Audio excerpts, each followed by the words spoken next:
So what really makes a great leader? I mean, is it about power? Is it about wealth? Or is it something else, something deeper? Today, we're going to explore those very questions by looking at the life of an incredible historical figure, Abu Bakr, the first caliph of Islam. He had to step up at this incredibly fragile moment, right after the death of the Prophet Muhammad, with a huge task of guiding a community through some really uncertain times.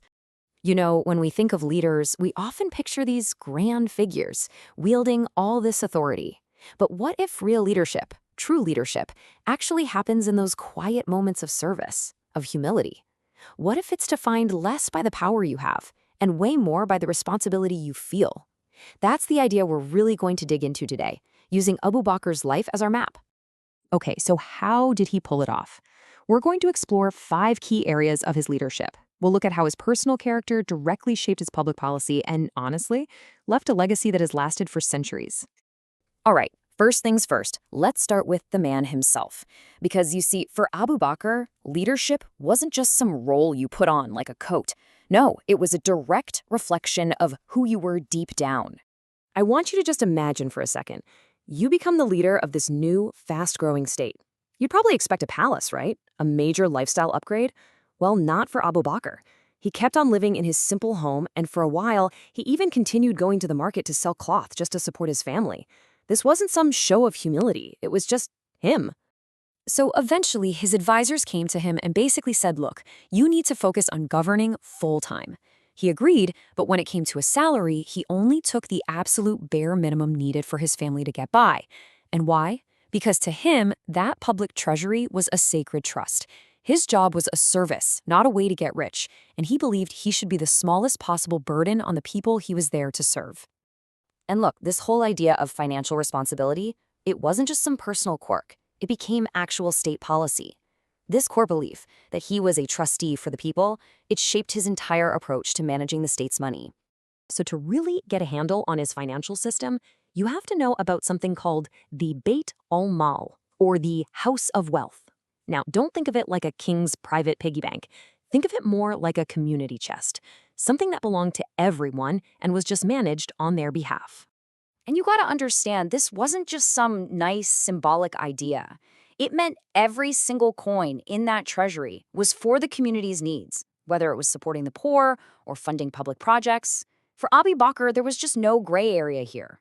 Misusing public funds was basically the same as stealing right out of your neighbor's pocket.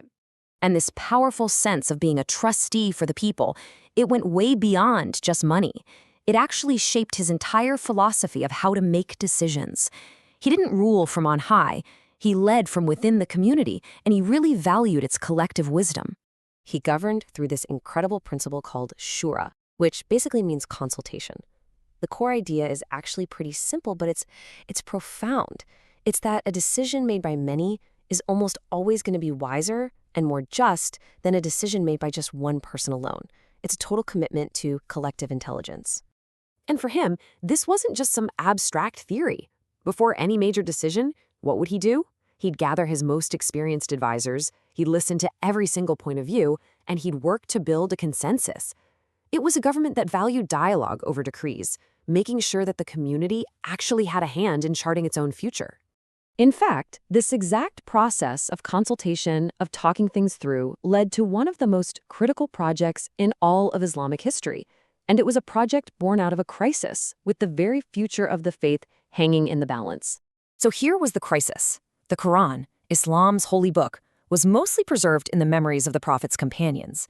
But as these companions, known as the Hafiz, started dying in battle, this terrible fear began to grow. What if the divine words were just lost forever? It was literally a race against time. I mean, just try to picture the scene. You have this dedicated team painstakingly gathering verses that had been written down on whatever was available at the time: sun-baked stones, bits of leather, palm leaves, even the shoulder blades of camels. Their mission was to take all these scattered fragments and assemble them into a single, complete, and verified book that would preserve the Quran unchanged for all of time. So he secured the community's sacred text. What's next? Well, Abu Bakr's final act of leadership was all about securing the future of the community itself. He turned his attention to making sure there was a peaceful, stable transition of power.